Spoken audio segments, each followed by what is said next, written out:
up today what we've been doing on health, and a lot more could be done.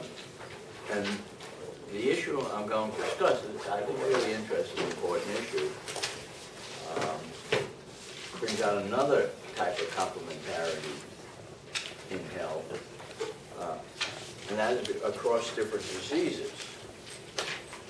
So you can, let's say, go back for this. We don't have to go to more than 2 periods. And so let's say S1 equal to 1, and S2 is equal to D1 times D2, where D1 is a probability of surviving a particular disease in period 2, maybe heart cancer, let's say.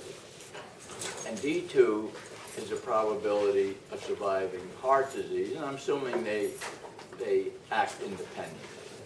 So the probability of surviving both is the product of surviving each one of them. Okay? And they're going to be functions. We allow them now to be functions of expenditure where H1 is goods spent to reduce dying from cancer. And H2, cardiovascular.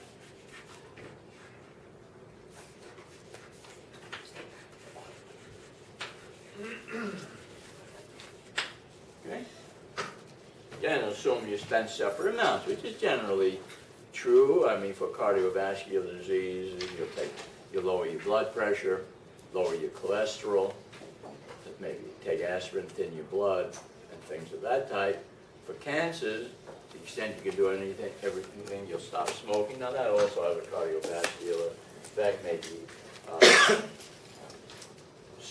you go for a checkup, a mammogram, you take your PSA, things of that type. It's a largely separate type of thing. I mean, this is a simplification. It's not necessary.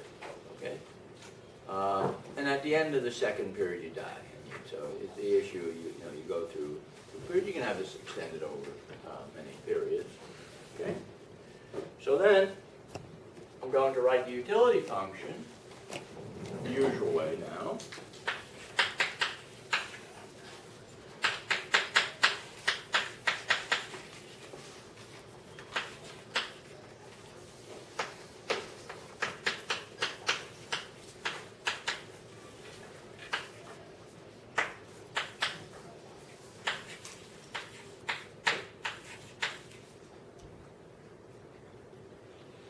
Okay, let me make sure that, so D1, probability, DI, probability surviving disease I. Okay? Survival.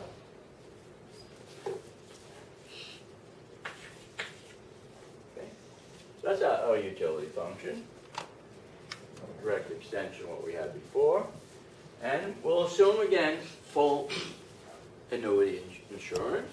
So we'll have X1 plus S1 X2 over 1 plus R plus G1 of H1 plus G2 of H2. These are independent.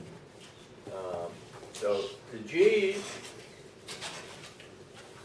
let me finish it, I'll tell you what we have, well, equals W1 times 1 minus L1 plus S2 W2 times 1 minus L2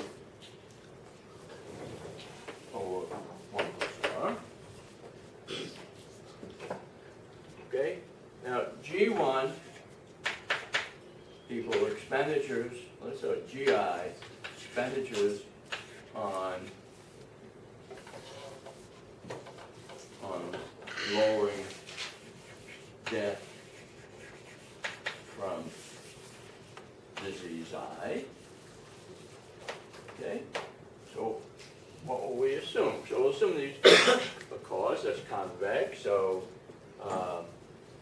G prime is greater than 0, and G double prime is also greater than 0, right? So costs are rising at an increasing rate for both of them. And we'll assume that the effects are concave. So if we now look at the D's, let me do it this way. D1 prime is greater than 0, and D double prime, let's call that I is less than 0, right? So this is a survival probability, so I spend more, I raise my survival probability, but I do it at a decreasing rate. Okay?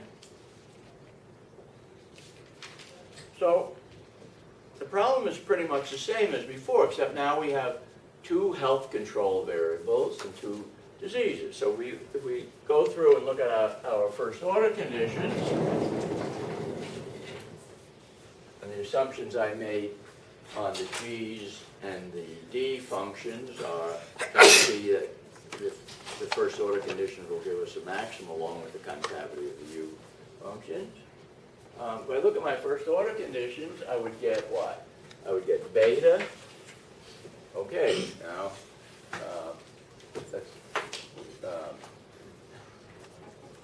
D1 prime times H1, D2 times H2 times U2, right? I'm differentiating the utility function. Now I have my constraint, and that's going to equal lambda times G1 prime of H1 plus, and then I have these terms,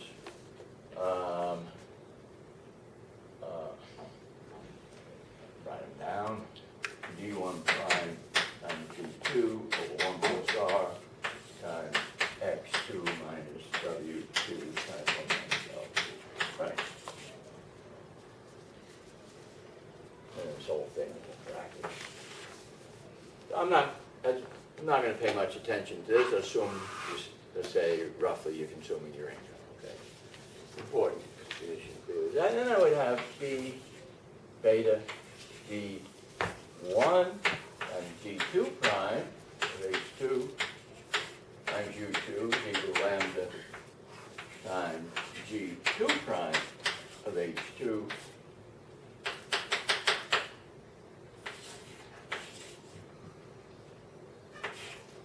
okay? So that will be my 2 conditions. And a simple way to look at what they say is to divide one by the other. Okay, so we would get D1 prime divided by D1 times D2 divided by D2 prime. Betas drop out, the U2s drop out. Right? And the lambdas drop out is equal G1 prime H1 over G, approximately equal G prime 2 H2, right? By approximately because I'm ignoring that term in the bracket. Right? So, now this is a nice little condition, right? So it says you take the ratio of the percentage changes in the effects on survival, so it's a ratio of the percentage changes, of the log of the changes, D1 prime over D1, divided by D2 prime over D2, right? You take the ratio of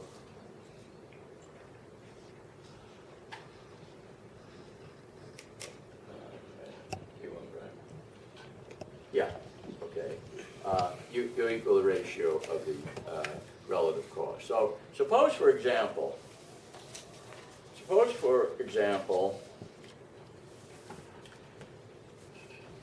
there's an exogenous improvement in the probability of surviving cardiovascular diseases. So delta D2 is greater than 0. Yeah, it's greater than 0, right? So there have been, technological advances. We learn things about the medical attention that unrelated to what we're directly spending now. Maybe they did involve some R&D, but some improvement. We learn more about the disease. Okay, stop smoking, for example, things like that. What happens? Well, starting with the same optimal values of H1 and H2, this left-hand side goes up, right? Right-hand side is initially unchanged. So you have to bring back equilibrium to satisfy these conditions and these in particular. So the way you bring it back is now the marginal value of expenditure on H1 goes up. Look at it from here. D2 goes up. The marginal value goes up, so you spend more on H1. Spend more on H1. Now that lowers this ratio, right? And it raises that ratio, right? So the combination of lowering this and raising this brings us back. So it's one of the forces. Let me just say one of the forces bringing us back to equilibrium. So we would say one can work that through.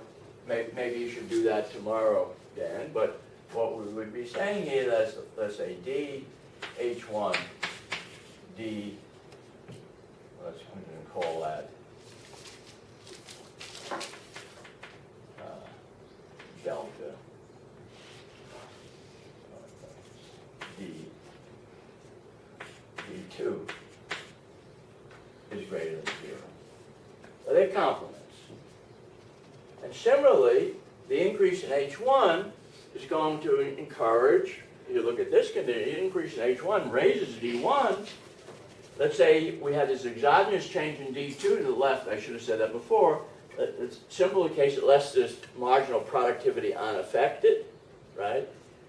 So that ratio goes up if this doesn't go up at least as much as that. So let's say we have some exogenous increase, doesn't raise the marginal productivity of what we can do. So this goes up, it's initially unaffected, and therefore you end up spending more on reducing health as well. Cardiovascular disease.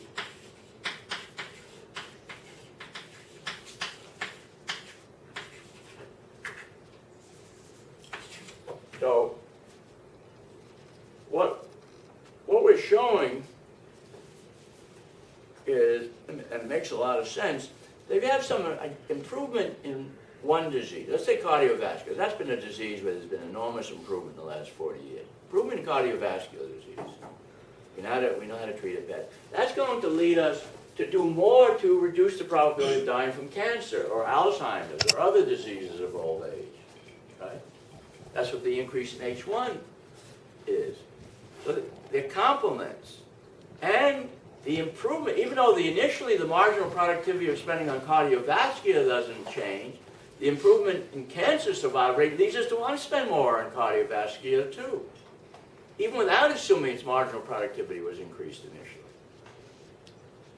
So that's the diseases. Different diseases are complements. That's the fundamental result. And historically, if we look at what happened there was initially and has been a major improvement in cardiovascular disease. The probability of dying from heart attack and strokes still significant, still a major killer, but much smaller at any given age than it was in the past. And I think that was one of the forces leading to the war on cancer, or increasing the war on cancer, the attempt to find some way to assist people with Alzheimer's, diabetes, and some of these other diseases. And if we make progress in the war on cancer, we then encourage expenditure on other types of diseases. So different diseases are complements in that fundamental way. And this is H1 and H2 are private spending. You can think of government spending, at least optimal government spending, as following similar patterns. So as we improve cardiovascular, optimal government spending on cancer went up, which it did. Okay. Now, if you know a person reaches a certain age, they think they're going to die of heart disease with a pretty high probability. Well, why fight that hard to reduce your spend that much to reduce your probability of dying from cancer? Put that in simple language. So it's related to the complementarity we're discussing over time of different probabilities of surviving over time, but it is a different component. It now looks at it from a disease point of view. And that too has, I think, you can see a lot of that in the data. Question? Someone have a question? You got a question? Well, I guess one thing I was wondering about is in value of life literature, people's lives tend to be valued at, you know, each individual is valued at the same amount. But if you're talking about private expenditure... Oh, in general, no. Wait, first of all, start out making a correct statement. The value of life literature doesn't assume each individual values the same amount. Does it somebody who's earning $100,000 value of life the same as somebody $20,000? No. I mean, in terms of, yeah, in terms of dollar value, they don't. In what sense do they? I mean, I guess what you could say is that the person earning $20,000 values money. Is what? I I can't. mean, the money to life exchange. You're right. Someone earning $100,000 a year is gonna. I'm glad you admit that. Okay. So what sense is your statement right? I guess what I mean is when, particularly when government policy looks at value statistical life, usually will say. Because they deal with aggregates. Right. They don't deal with individuals. So they're saying for the aggregate this may look that way. Now, an interesting question, which is a very delicate, politically incorrect statement, is if the government can save the lives in a poor neighborhood by improving traffic control, and they can save lives in a rich neighborhood, let's say, same number of lives, should they put equal resources into both those neighborhoods? Right? That would be your fact is they don't. They don't. I mean, people may complain about it. They don't police the rich neighborhoods as well as they police the poor neighborhoods, given the level of crime. And they don't put the same amount of resources into these other protective devices. Because the government, too, has to recognize that lives are different values. I mean, forget about all the political economy stuff, which is important. Some people may be more influential politically than others because they're wealthier or more educated. But the government doesn't do it either. But certainly in terms of what we would do, if we say have a road that's improving, we have a bunch of different lives that say, we would add up the value of these different lives, value in the way we do it. Now you may have an average that you would use that would apply on the average, so you can use that average. Okay. Anything else? Yeah. If T2 increases, to bring balance into the equation, I could just reduce H2, right? Well, suppose you, yeah, but why would you want to reduce H2? That's going perversely. If D2, let's say I get for free more D2, so I reduce H2 to enjoy, and use that money to spend somewhere else. But, you know, well, look at your first order condition for D2. Okay? I mean, that's how it should come out. I improve D1. Okay? Improve D1.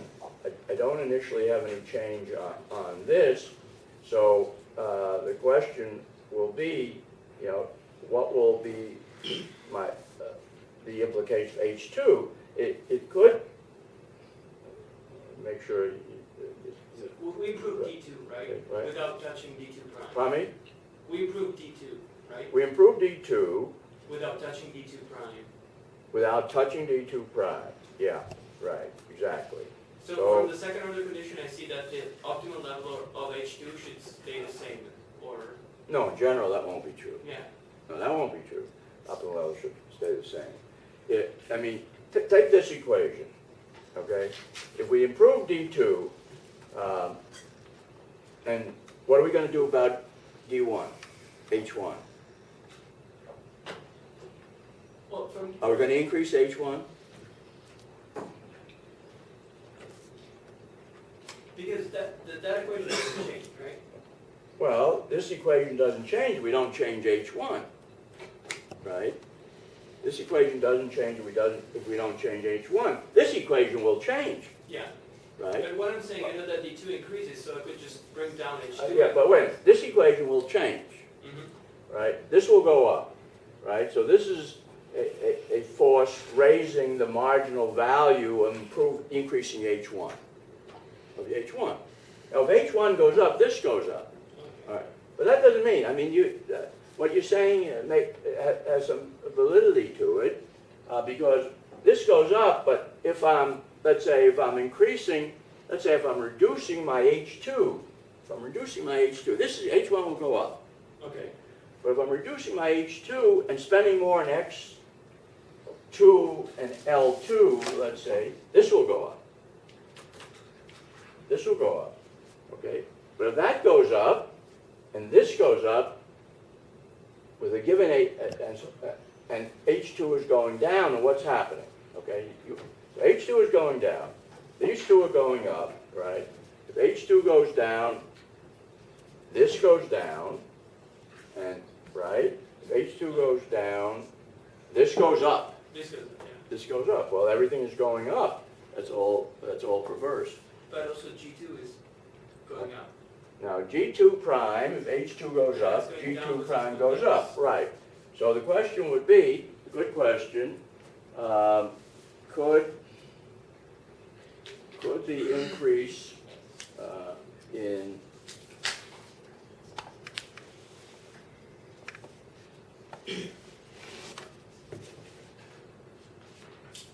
oh, wait a minute. Okay. Yeah.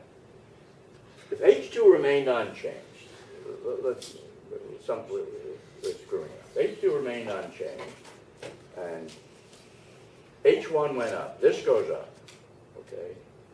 This has to go down, on the average goes down. This goes down, because you have to take the H1 from someplace, right? Okay. You're taking that from the two. This goes down. All right, so the question would be, if this goes down by enough, can I be compensating for that? Because this, for a given H2, is going to be unchanged, right? If we look at U2 over lambda, is what we'd have to look at. U2 over lambda, that will tend to, U2 over lambda, well, the utility level over the marginal utility level, so if we're spending more on it, that's going to go up. That ratio is going to go up.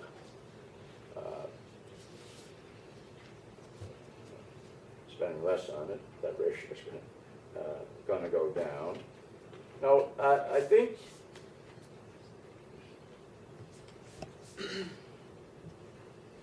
this result is would I hold. can see that. This result would It's the hold. This second one, I one. think you may be right, may be ambiguous. I mean, clearly this could be true. The question you're asking, I think it's a good question. It doesn't necessarily have to go up. And as I think about it now, my answer in general would be no. It doesn't necessarily have to go up. So I'm going to erase this one, put it this way. All right, because I think that's right. That doesn't necessarily have to go up. But let's think it through 1 second more. Because we're picking up the effects. There's one thing about what's going on. We're picking up the effects in D2 from the exogenous change. So it could be, it's like a lot of these problems. It could be you end up spending less on improving your health from cardiovascular. But your health from cardiovascular has to go up. D2 has to go up in equilibrium. That I know. That will have to go up in equilibrium. But H2 could go down. That's, Dan, you'll show that tomorrow, right? I mean, the only tricky part about showing you will be you have to, this term here, what's happening here. That's it. I mean, it's an unimportant term. You know, a simple assumption would be, you know, your you're keeping, and you wouldn't expect this term, I mean, if you increase both goods and leisure, I mean, you might just, one approximation would be this term doesn't change, and you can work it through. I mean, that would be easy. I still think even if that term can be neglected, in general you won't be able to show that H2 goes up. I think you're right about that. Yeah. It seems like one extreme case that might be enlightening is if, you know, the disease D2 is just completely eradicated, in which case your probability of dying from that just goes to 0. So then you would definitely, obviously you wouldn't spend anything on it in that case, but you would still. No, that's a good point. That's a good example. Absolutely. So you're saying if D2 goes up to 1, Yeah. D2 goes up to 1, right, I'm definitely going to cut my spending down, right? If D2 goes up to 1 for any level of spending, I'm definitely going to cut my spending down. Yeah, now, so in general, I think it's right. As I've thought about it, it seems you can't sign that effect. You can sign H1, but you won't be able to sign H2. And that's, you know, it's like these technological change problems. Technological change goes, in this case I don't have any change in marginal productivity, but the marginal productivity goes up on a some input that, I mean, you don't necessarily increase that input in equilibrium, right? It depends on the elasticity of demand for the input and so on. It's somewhat related to that problem. You could reduce the input. Yeah. Any other comments? But good comment. Anything else? All right, so that's the only thing I wanted to add about the health side of this, that they are complements in the sense that a shift in the survival rate from one disease encourages you to do more on the other disease. That there's no question about it. And in the equilibrium, we'd end up, in my example, you end up with greater survival from both diseases as a result of increased survival from one, even though your input into one of the diseases could go down. Okay? So that modification is important to recognize. But if no other questions on the health area, I'd like to shift a little radically toward thinking about the marriage market. Okay? Any questions on health before we shift? All right, now, as we think about the various factors affecting the return from education, or from health, it could be also from health. I didn't bring that into explicitly in the health side here, but we could do it. But education, it was very explicit. We said, well, one of the gains from improving your education is that you improve your marital prospects. Okay? So a more educated person gets more out of marriage than a less educated person. So your return from marriage has to be counted as one of the advantages. That's kind of an example of a social, a complementarity, a social interaction across individuals. As we'll see, that I increase my education, I end up marrying people of greater education, and that increases my benefit. Okay? So how would we work that through? That's what I would like to do. Set up a little model of the marriage market and show why that effect is operating. Now the evidence is very strong, as I mentioned before, that if you look within the marriage market, more educated people are more likely to marry, especially for men. It didn't used to be true for highly educated women, but now true for women as well. More likely to stay married. And number three, the point I'm going to emphasize now, is that there's strong positive sorting by the education of men and women. By that I mean that more educated men marry more educated women and vice versa. Okay? And that the effects are not weak, they're very strong. So if you do an R squared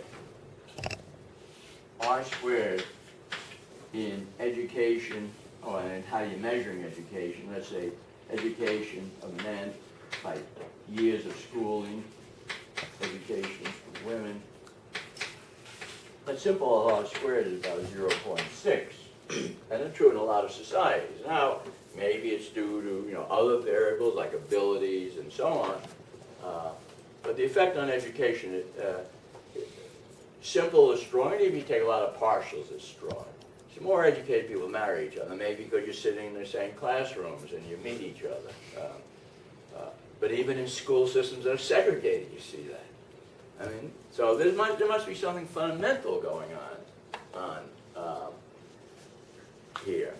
And that is what we're going to stress more than the divorce rate. I'm not going to pay much attention to that. It's not unrelated to what I'll be saying, actually. Or likelihood of marriage, I will say something about, because it comes out of some analysis of sorting. Okay? So the way I'm going to deal with the marital sorting question is simple. I think it's a good way to do it.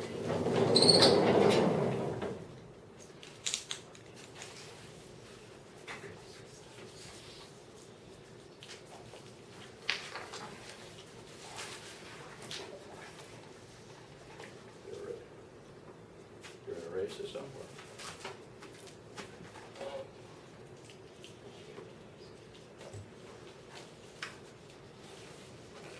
Eraser? You're going to erase it? Yeah. Where? Down your butt. Oh, down, on the floor, yeah. All right, so.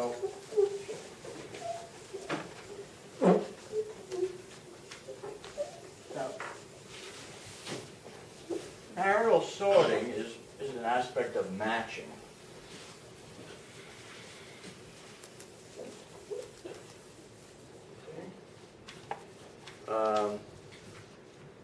So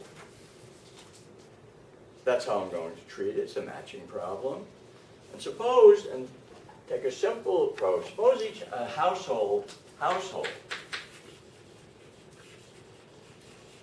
produces a good Z, a commodity Z, to use the household production technology. And I'll deal with the case where this commodity can be divisible between the husband and the wife. So we have a household, let's say it was a two-person household, a husband and a wife. You can have children in there too. But it's a two-person household, husband and a wife. And you can fully divide the output between the spouses. So that's sometimes called transferable utility. The version of transferable utility.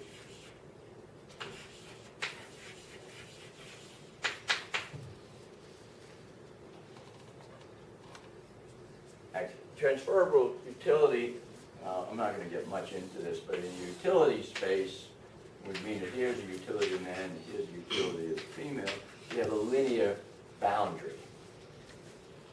So that's a first order approximation to any general boundary locally. Right? So people say, oh, it's transferable utility, but it's an approximation to any formulation of the marital problem. But the way I'm going to assume it is a simple version. Instead of the utility is only going to depend on your z's, so all you have to worry about is the z's. And so we're going to define utility of a person is equal to their possession of z. So we'd have a linear boundary condition, very simple linear boundary condition. And the way it's going to enter is then that given this, then we're going to say in any marriage, G of MI, that's the commodities that the ith male gets, plus the commodity that the jth female gets, The jth female is married to the ith male, so they together, the sum of what they get must equal to what they produce in the marriage. Okay. So think of this as, you array men and women. There are different men and women.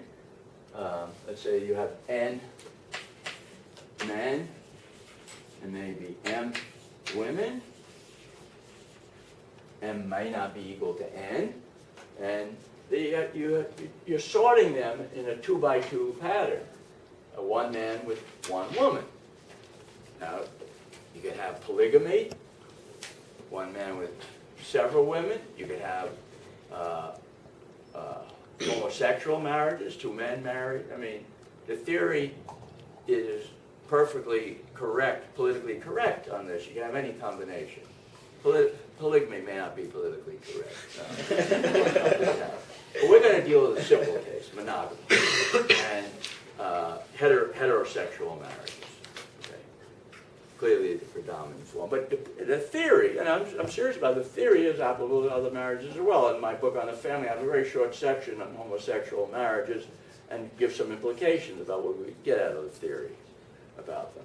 You can get, and they haven't been studied enough, I think. But this is going to deal with heterosexual marriages. Okay? So think of this as equal to some, and now we're immediately going to deal with education. So it's the education of the ith male, the education of the fj female. So there's a production function for z that we're dealing with, right? Z has a production function. Depends on the inputs of the education of the husband, the education of the wife, and that combination produces some output Z, and the market, so that's why we speak about a marriage market. The market determines how that's allocated. It may not be unique. I mean, when you have just discrete numbers, generally they're not unique, but it's not unique, but they're unique up to a constant. So I'll get into a little bit about it. Just think about the market, though, allocated. So if there are a lot more women, that knocks down the returns to women. Right? So, for example, in this case, suppose M is greater than N. So not all the women can marry. So some women will have to remain single. They'll get a certain Z single. Let's say you can think of extend the production function concept so that you can have zeros here and then the education of the woman, or vice versa for the man, right? That's their output when single. Okay? And then their output when single helps determine all the other outputs of the married people. Right? Because that woman would be willing to accept anything more than what you can get by being single. Okay, and she provides competition for the women who are married. Right, so it is a market equilibrium concept. Okay? So,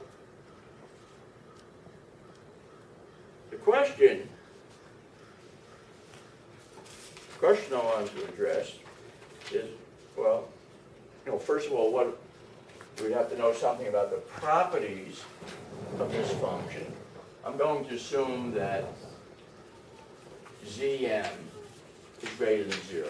By that I'm going to mean increase the education of the male, holding the education of the female constant is greater than 0. That's so dz, let's say, ij, d mi equal mi is greater than 0. And similarly, dz, d fj is greater than 0. So if holding the education of the spouse constant, if the person has greater education, the total output is greater. Nothing very difficult about accepting that. Right? That education is productive in marriage, is all we're assuming. education is productive in marriage. That's all we're assuming now. Okay. All right. So that's clear. Output is increasing the education of both spouses, but that alone doesn't tell us about how men and women get sorted into marriage. So what we would look for, is an equilibrium sorting. So of taking all the n factorial combination, all the combinations that you can get, it's roughly n factorial, n squared combinations, or n times n minus 1 combinations. All the combinations you can get, and say an equilibrium sorting has to have certain properties. So suppose that equilibrium sorting was along the diagonal, that the ith female, as we measure education, marry the ith male. In general, you can so define your characteristics that you can be along the diagonal, although it may not have this kind of property. So, but just for notational simplicity, let's assume it lies along the diagonal. We're talking about education, because we'll eventually derive that that is going to be the equilibrium with the assumptions we make. And we say that, well, if it's along the diagonal, that means the equilibrium has Zii, and it's going to be an output Zmi, and plus the output Zfi. So that's their output they can get. That's just a definition of what their output is. And it's an equilibrium. It means, in particular, that a male and a female couldn't marry somebody else, and at least one of them is better off and the other one isn't worse off. Because if we're thinking of a potential marriage between two people, and the woman could get more marrying some other man, and she won't marry the first man, right? So if you have an equilibrium, it has to survive that kind of breakdown, okay? So it means, therefore, that Zmi plus Zfj,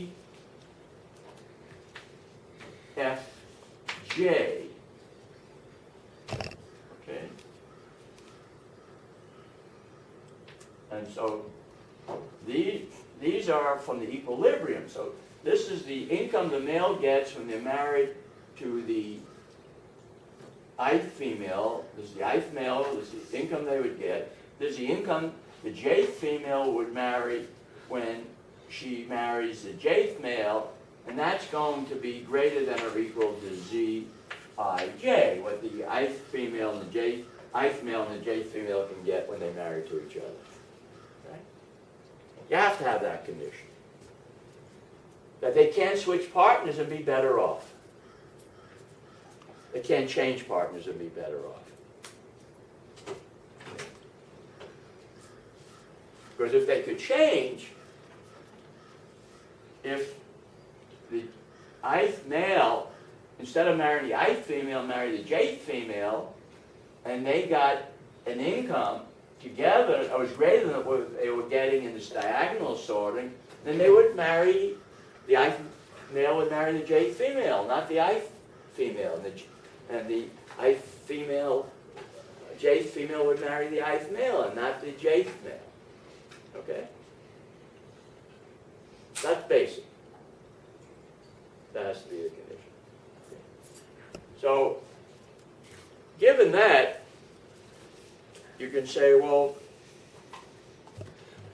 what kind of equilibrium would you get? So, you following this?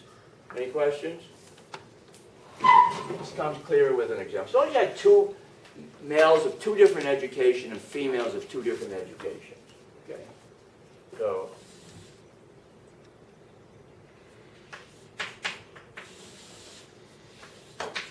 I'm saying education. It could be any characteristics. I'm just using education for. So then we can enter into this what their Z's are. So an example I wrote down would be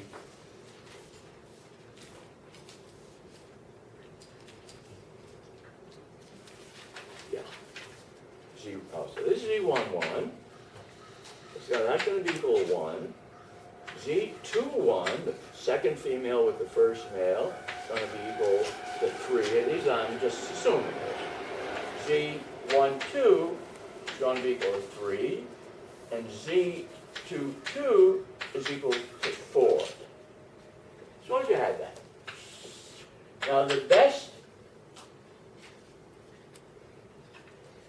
single output is the second female. The higher educated female should marry the higher educated male. Right? So that seems pretty clear. But that's not an equilibrium. Because if the highest male married the highest female, that means the lowest male would marry the lowest female. Assuming being married is better than being single. Right? Suppose that happened. Well, if these two married, and these two married, Z11 plus Z22 is equal to 5. If these two married, equal to 6. Well, you say that's true. The maximum, the output, aggregate output is greater, but still, how would you get an equilibrium with that? So let me give you a number, set of numbers where they're clearly better off by marrying this ion. Suppose you had, this is 1/2 and 1/2, and because everything is pretty symmetrical, so I might as well say, and this is 2 and 2. That means each male, the male gets 1/2, first male gets 1/2, and first female gets 1/2 in that marriage, and 2 and 2 in this marriage. But in this marriage, let's suppose that the male gets 1/2, and the female gets more, 2.5, because she's adding a lot. Think of this as a marginal product between he's adding a lot. Okay, he's adding a lot in that case. And in this case, let's say you had 2.5 and 1/2. So if that was the if this was the outcome, then you say, well, here the second male is getting 2, okay, but in this particular case, the second male is getting 2.5 because it has a big marginal product. So second male is better off here than here, and if you take the second female here, she gets 2.5, so she's better off than here, so they won't go to this marriage. This marriage will dominate, and this is one example of a distribution that beats this distribution. And you can show that whatever you assume is the distribution in this marriage, there'll always be a combination here that will make this marriage not stable. Okay. And the reason, fundamentally, is what?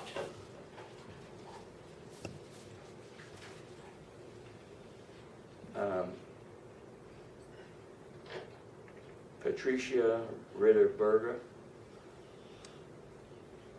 Is that she? Yeah. What?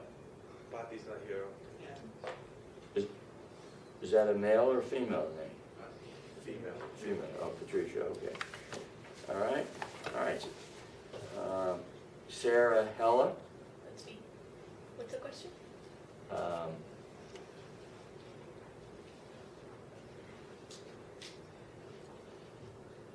I forgot the question. I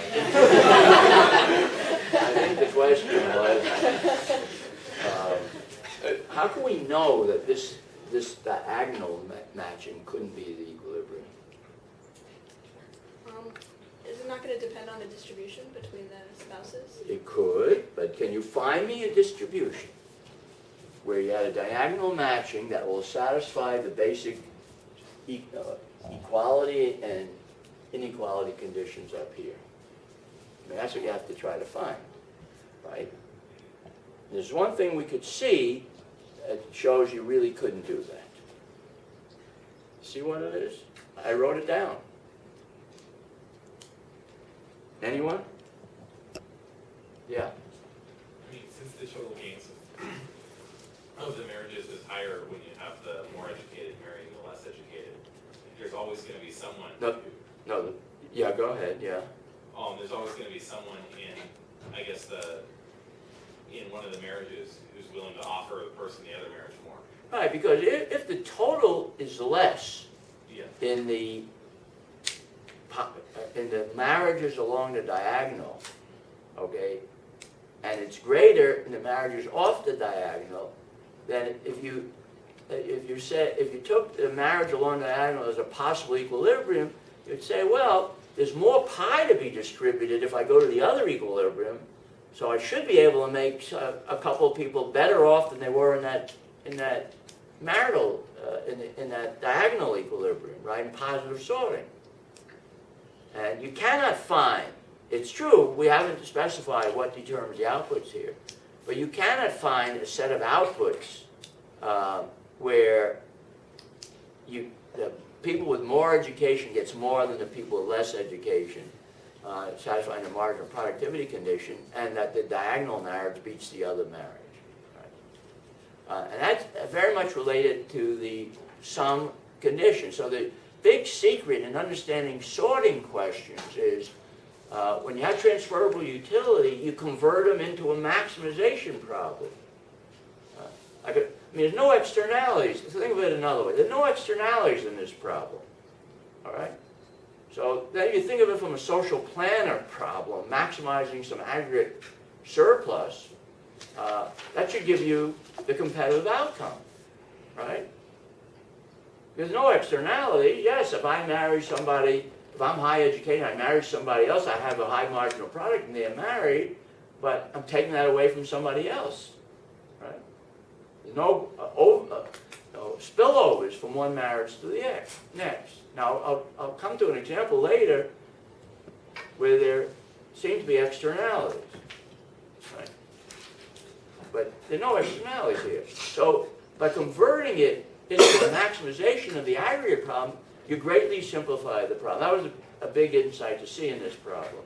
That then you don't have to worry about grinding through all of, man, 2 by 2, it's easy. Suppose you had 1,000 individuals on each side.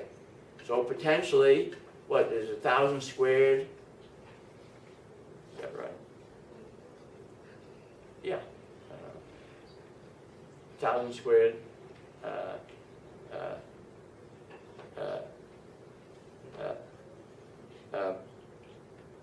Marriage, that's 1,000,000 possibilities. We have a matrix, right? It would be 1,000,000 possibilities. 3, it's 9 possibilities. 4, it's 16. 5, it's 25, etc. Okay? So you have to grind through that and see what the equilibria are is a mess.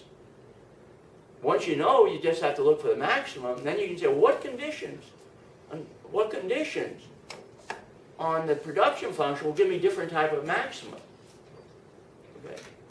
Or, you don't like that, you look at an actual piece of data and you say, well, this combination gives me the maxima, therefore that's going to be the equilibrium.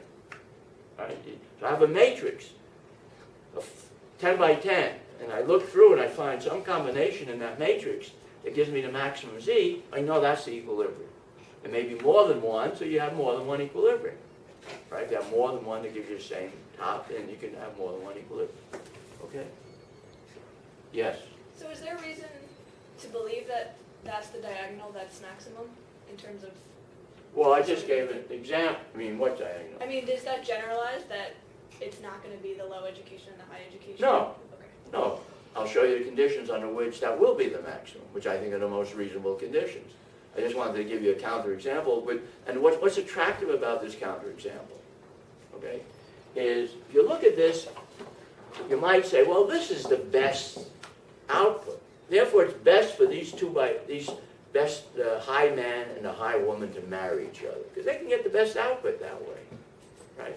So you look at that, you say, well, that's going to be that's the equilibrium. These guys are just then stuck marrying each other. Why this example is interesting would be if you now have competition among the men and the women, this is not part of the equilibrium. They can do better than they can do here. Instead of getting 2, they get 2.5 in my example. I don't know if this is that useful of a point, but in this example, the sharing rule doesn't affect the total amount of utility that two people get, which seems to me in marriage to be particularly unrealistic because, I feel like there's some sense of justness or fairness associated with dividing resources in marriage. That's not a big problem. Okay. But let me explain what you're saying. This holds with any linear boundary condition. Okay, any linear boundary condition, trading off utilities at one level. You're saying, suppose there was altruism or something like altruism. What would be the outcome? It's true, you'd have to take account of the outcome of the altruism in deciding what's your maximum, right? That would be very important. That will affect the outcome. But you can use the same type of analysis, just a little more complicated, to get at that problem, okay? So it's relevant. What you're saying is very relevant. I'll show you, hopefully today, but if not today, next time, how I handle exactly that problem, okay? All right, so let me go on then a little further.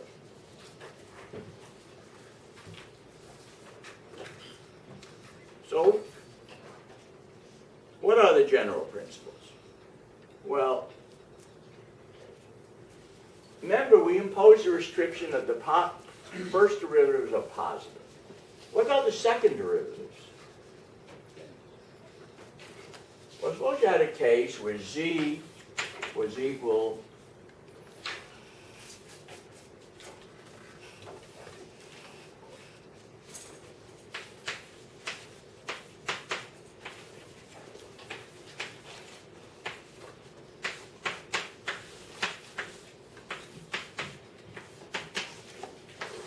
completely separable. Suppose it was completely separable. The z function was completely separable. Now, what does complete separability means? What about the cross derivatives? Well, this is an example where d and z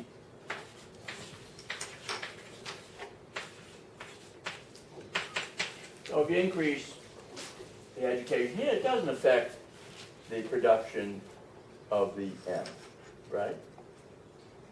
That's what separability means. So in this case, it doesn't really matter who you're married to. Any sorting is equally good. Maybe even not being married is equally good. I mean, if we extend this, right? It doesn't matter. In that case, any sorting is fine. Right?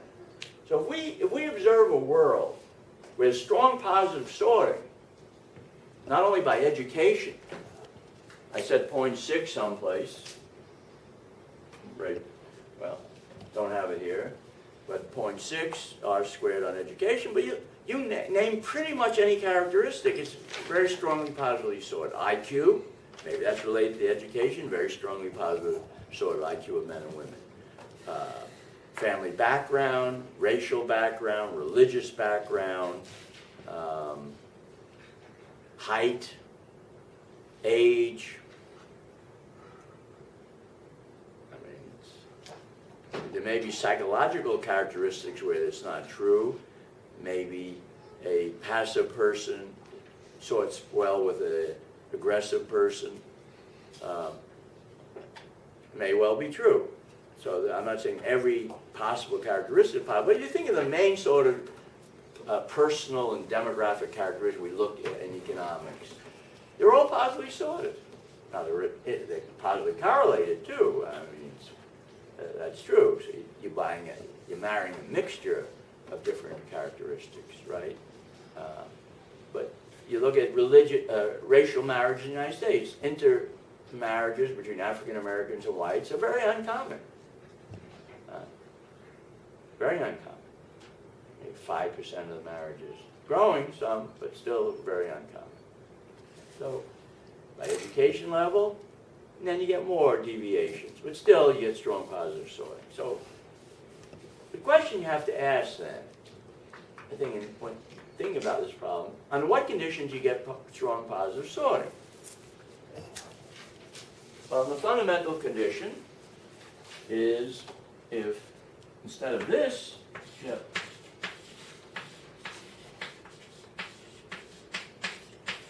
complementary.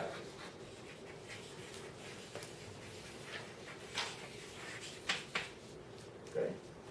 So a way of looking at complementarity is to say, if I increase the education of the female, that raises the marginal product of increasing the education, the marginal product of the male, raises the marginal value of increasing the education of the male, and vice versa for the females. It's symmetrical between males and females.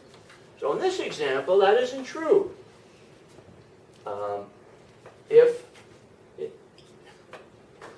In this case, with the lower f, if I increase the male, I go from 1 to 3, 2.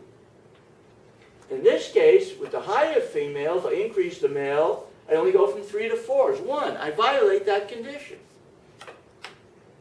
I violate that condition. All right? And so that's why I'm not finding positive sorting. Let me put it a little bit. Let me put it differently. If I have this condition, if I have positive sortative mating, it's quite intuitive that the best sorting will be perfectly positive sorting. Because why? Start with the highest. Let's say you rank everybody by education level. Okay.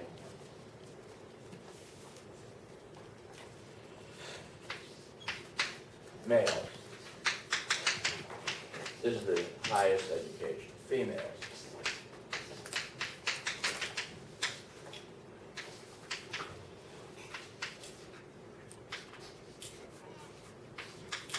You take these two males, a top male and a top female, they say, well, look, we add more to each other's products than we could add to anybody else's marginal product, right? Because we're the top. So we should marry each other. You can't do better by marrying anyone else. And then once they marry, the next highest will make the same argument, and you keep going down the line. So eventually, you're down to the bottom. If you have more females than males, or more, let's say more males than females, as in China, then the males at the low end aren't going to get married. The males at the low end aren't going to get married if you have this condition. So, complementarity will give you, in this example where everybody, you put these strong conditions on here, it will give you perfectly positive sortative mating. Perfectly positive sorting. Right? The rank correlation will be 1. It's rank. You measure. You're sorting by rank. And this has led people to give stupid answers to some parts of the problem. You're sorting by rank. Remember that. Keep that in the back of your mind. That's what you're sorting. So the rank correlation would be perfect in that case. I mean, the linear correlation, it'll depend upon character. Rank correlation will be perfect. Okay. If you have complementarity, sometimes called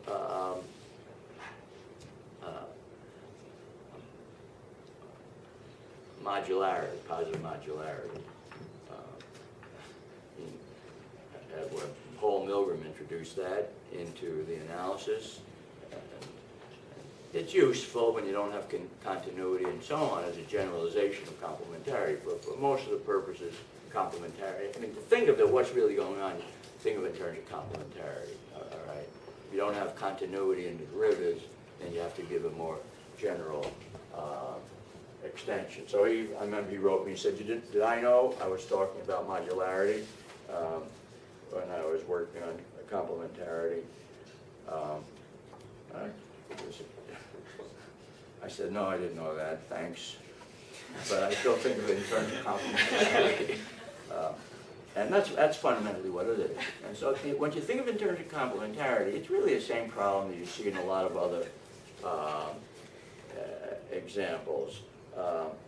And so therefore, I think it's a good way to think of it, although you might want to generalize it under something. Now, you can show that if you have this complementarity,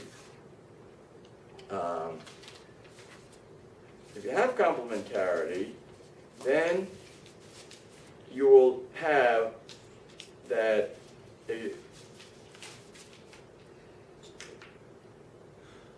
you have complementarity, you take another example now, 2 by 2. You know, all these properties just need 2 by 2 to really bring out these type of properties.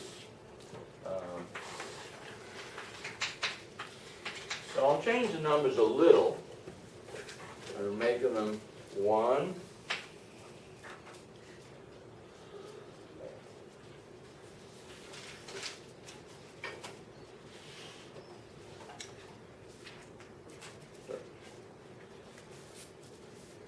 I'll just make up some numbers here then. Let's say 1. I mean, it's easy. That's fine. You make up any numbers, let's say satisfying this positive first derivative. So let's say 1, 2, maybe 3 here, and then 5 here. Okay. So the maximum is now 6. It's the diagonal. Off diagonal, it's 5. Either on the diagonal 2 by 2 or off diagonal. That's what makes it easy. So let me put this up so people can see it. 5.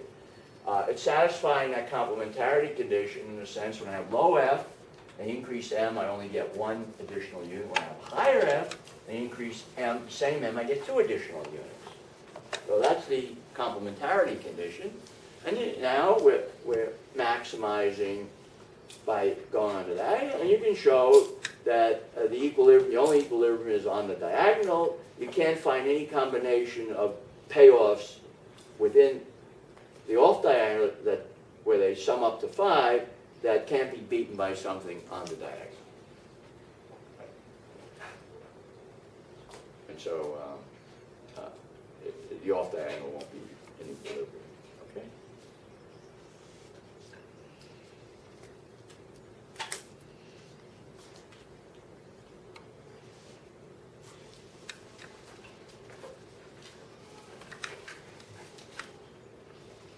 Any questions?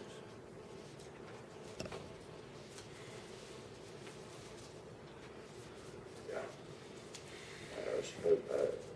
Super complementary is what I was looking for. That's what it is. Okay, so this example is fine. And I think complementarity conditions are plausible. Now, why do I think they're plausible? Well, say you think of investing in children. And you would think the investments by the mother would sort of positively interact with the investments by the father. They won't be independent. The mother invests more, that will tend to raise the marginal product of the investments by the father, and vice versa. So I would think there'd be an important complementarity condition going on with regard to these investments. Now, your data, Dan, I don't know if you can tease out what type of relation there is between their investments, but It's difficult. I mean, you do tend to find that those families where the father's spending most time with kids, the mother's also spending a lot of time with kids. so at least that's consistent with this idea. It could be, it could be for other reasons, but I think that's what we want to expect from that. Conversations. So there's a complementarity, let's say, by education and conversations. If you think of the companionate marriages, that's the word they use in the marital literature. Companionate marriages where, spouses are companions. Traditionally, they weren't companions. Traditional marriages, they weren't companions. They were married. The woman had her own home group of people she interacted with, and the male had other groups that interacted, and the husband and wife didn't interact with very much. But companion marriage, they do. So, you know, if you're educated, you'd have, you know, better interactions, you think, with an educated person. Your interests are more similar. The type of movies you like, or television shows, or books you read, or what you want to talk about would be more similar. So you would think that would be positive. So I think there are lots of reasons why to expect a lot of characteristics you find this type of complementarity. Now, it's not a logical necessity, and you can, as I say, for certain personality traits, you often say, well, that aggressive woman is married to that passive guy, or vice versa. It could be vice versa too, right? So maybe that's true. Maybe those make good matches, right? So I'm not saying every potential characteristic that is true, but the ones the sort of the demographic, economic ones, or religious ones, so many characteristics you think of, you expect that, and you see that in the data. There's a lot of data on this. In fact, my own interest in this problem began to, as I read a lot of the sociological, well, some of the sociological literature showing all these positive facts, and the question was, well, how would you explain that? You think of it from the point of view of some kind of equilibrium outcome of maximizers. Because you see it all over the place. So, we see a lot of complementarity. We see it by education. We see it by health. We see it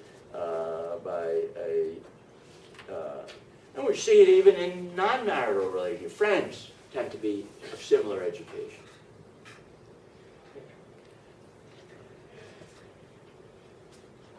Friends tend to be of similar religions. Well, of course, they tend to go to the same churches, so they tend to see each other a lot.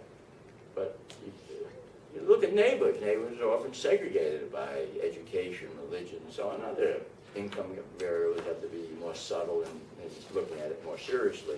But I think the fact that people like to be around likes is a very dominant characteristic in a lot of relationships, not only in marriage. All those can be looked at as, you know, matching or sorting problems.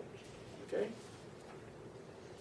But in the time I have remaining, I want to come back to the issue I mentioned earlier, because people have really don't, a lot of misunderstanding in some of the writings on this by people like Frank and others who talk about position goods. Think of position goods.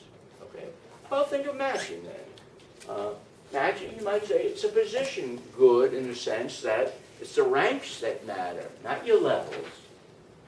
Just like people say that your rank in the income distribution affects your utility. In this case, it's your rank that determines the sorting. So higher ranks marry with each other. That's okay. Now, let's take the following thought experiment. Supposing I increase my education, or what's my incentive to increase my education? Okay. Well, I can jump rank, right? If I increase my education, I can earn more in the marketplace. Let's leave that to one side. In the marital market, I can jump rank, because I'll be higher ranked now. If I'm not a high school graduate, I'm a college graduate, I jump in the ranking, and therefore I get a better spouse, and therefore I do better. All right, that's fine, but then somebody like Frank would come along and say, but that's all useless socially, because all you're doing is taking away from somebody else. You're jumping rank. So you're marrying, you become the most educated guy, so you're marrying the most educated person, but the guy who was the most educated guy now has to be pushed down to marry the next most educated woman, and so on. So what are you doing? All you're doing is taking away from somebody else. You're getting a positive product. That's positive, but it's no social product. And what's wrong with that argument? But you're assuming that it doesn't increase the productivity, right? Pardon me? It assumes that it doesn't increase the productivity. Yeah. It depends on what you're getting paid off on. If you're getting paid off fundamentally with your marginal product, well, as you said, you're increasing your productivity, you're adding to the total pie, And all you're getting, really, in equilibrium, I haven't gone into the determinants of the pays you get, but fundamentally you can see what you're going to get up to a constant is your marginal product. It's no different than any other problem. We have finiteness here, so you can have room for leeway, actual payoff. You make all this a continuum of men and women, it's exact. This result is exact. You get your marginal product. No more, no less. Okay? But intuitively, even finitely, it seems that's roughly what's you're going to be getting. I mean, up to a constant, that's what you're getting. Relative to what everybody else, you're getting your marginal product. Okay? So, yes, you're jumping rank. It's all rank sorting. But it's perfectly efficient to do that. Your investment is perfectly efficient. The gain that we go back to what we said earlier about the gain from being married. We had the gain from investing in education having a marital component. That is exactly right. Now, there may be other models of the distribution. I'll come to one next. I won't be able to do it today. I'll come to one next time where there are some maybe some inefficiencies. But in the case we've given here, no, you're getting your marginal product. Yeah. Now that we've started thinking about endogenizing education, can we say anything about how education levels differ if the gender imbalance changes in the marriage market? So if more men leave the marriage market, does that have implications for how much women are investing in education? It depends. There'll be implications if you tell me exactly what the question is. We can just work out what the implications. So what's happening? Well, I want to know, for example, like whether somehow intuitively I could imagine like when men leave the marriage market, it becomes more competitive. So fewer men in the marriage market. Fewer men in the marriage market. Okay, fewer men in the marriage market. Now, fewer men in the marriage market, that's clearly going to lower the returns to women, because more women are going to be knocked out of the marriage market, right? They remain single, and their single incomes are lower than what they were getting before as married, so that's going to lower other people's single income, other women's married income. So, the boundary condition of who's single and their incomes is going to affect everybody's income as you move up the scale. That would be one effect. All right, now, but I didn't think that's the effect you were speaking about. What did you want? I wanted to know would women, somehow I'd imagine it would to be women more want to get competitive. more education? Yeah, exactly. Well, it depends. There are fewer men in the market, right? What's the education? How did you take away men? Equally from all education groups? Oh, that's a good question. That's going to be very important. It's going to be important.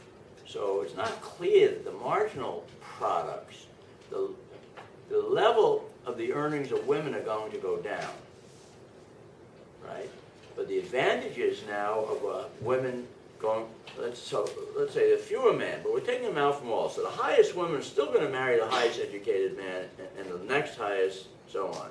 So that isn't going to have an obvious effect. A more interesting question would be, if you increase the education of one side of the picture, what does it do to the incentives to invest the other side? I'll come back to that on next Tuesday. All right, that's an interesting question. Okay, but in our question, you get your marginal products, and you can take all sorts of comparative stacks, drop out some men or women from different parts of the distribution. That will have different effects on different parts of the distribution. You can do that, and it should have, right? So if you put in a bunch of men with a lot of education, well, now that gives, you're still going to have positive sorting of everybody, but the men are now going to be sorting down with women of lower education. That will be one effect, right? So the women are going to be doing better, and you can ask yourself, does this give women an incentive to increase their education? That's a question we'll come back to. Anything else before we quit today? Okay? All right, so